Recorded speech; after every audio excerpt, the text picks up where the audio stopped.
Hi, this is Asean Now and you're watching the Weekly Wrap. First up, in Malaysia, a week after the grenade attack on a night spot in Puchong, it is confirmed that the Islamic State terror group was behind the incident. Inspector General of Police Tan Sri Khalid Abu Bakar said the attack carried out by two men on June 28th was the first strike by the terror group in Malaysia. The blast at the night spot left 8 people injured, and police have since arrested 2 suspects. Next, Malaysians were shocked to discover that 2 suspected Bangladeshi militants who attacked a Dhaka cafe last Friday had studied in Malaysia. 2 former Monash University Malaysia students named Nibras Islam and Rohan Imtiaz have been accused of being part of the group that killed 22 people. In Indonesia, a suicide bomber riding a motorbike blew himself up outside an Indonesian police station.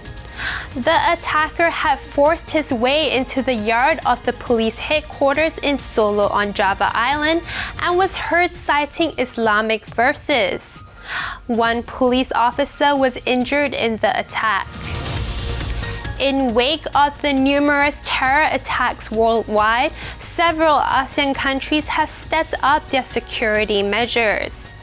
Security agencies in Singapore have immediately stepped up checks and patrols, with some schools introducing tighter safety measures.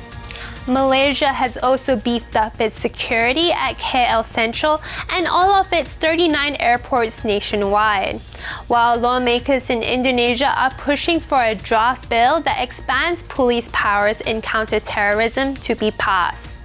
And on a brighter note, several ASEAN countries had a safe and joyful Raya celebration on Wednesday. Despite being newly sworn in, Philippines President Rodrigo Duterte still remains his simple and down-to-earth self. Duterte received no VIP treatment when he boarded a commercial flight to Davao City on Thursday night. The new president was seen undergoing security checks like a regular passenger and greeted several people at the terminal. He certainly seemed quite content in his premium economy seat. Lastly, McDonald Singapore has jumped on the hipster bandwagon, introducing some new and interesting menu offerings. The fast food chain has introduced the salted egg yolk chicken burger, twister fries with a salt and pepper crab-flavoured shaker, and a gula melaka McFlurry with layer cake bites. The announcement caused a stir on social media, leading to long lines at several McDonald's outlets and even causing some outlets to run out of these new local offerings.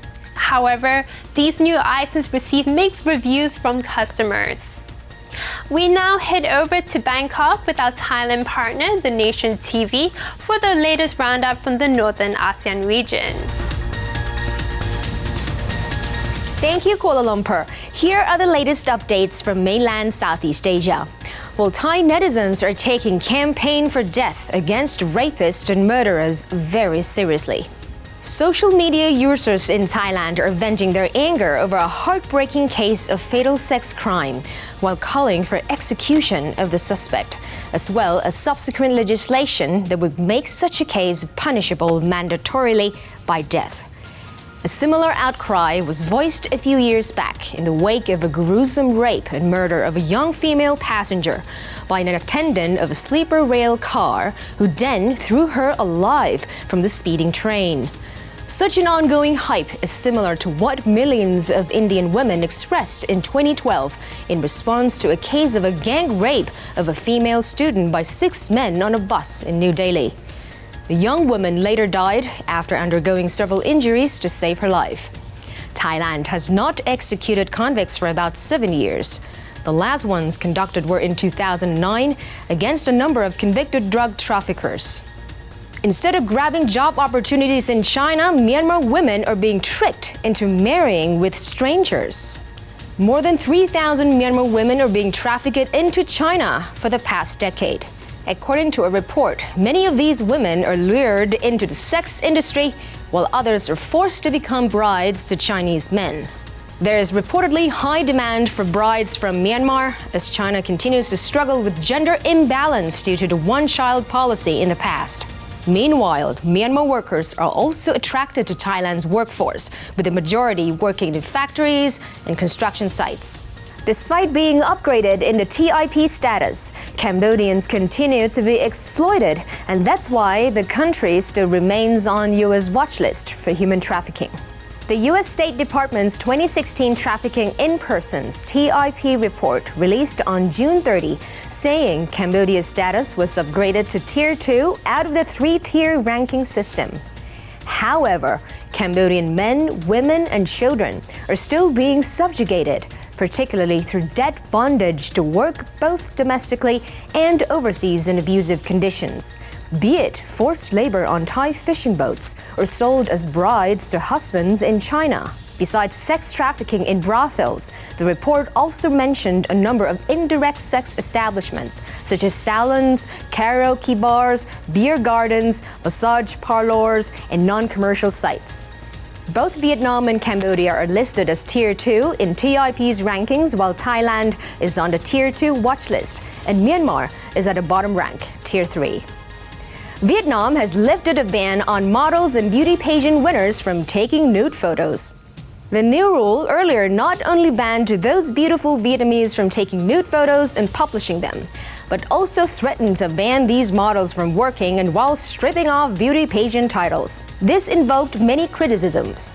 The Vietnam Association of Photographers chairman said that nudity is not encouraged in Vietnam, but it has never been banned.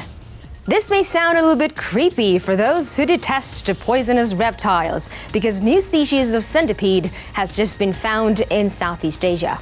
A new species of centipede with a venomous bite was found in mainland Southeast Asia. The 8 inches long centipede swims like an eel and lives both on land and in the water. The centipede, called Scolopendra cataracta, which means waterfall in Latin, and was discovered by George Beccoloni from London's Natural History Museum while he was on a honeymoon trip to Thailand. Other researchers have found similar centipedes near waterfalls in Laos. Their bites are said to be the most painful, but not yet life-threatening. And that's all for today. This has been me, Patsurang Desha Puttarangsi. Back to you, KL. Thank you, Bangkok, and thanks for watching. I'm Victoria Brown. Have a pleasant weekend and Selamat Hari Raya.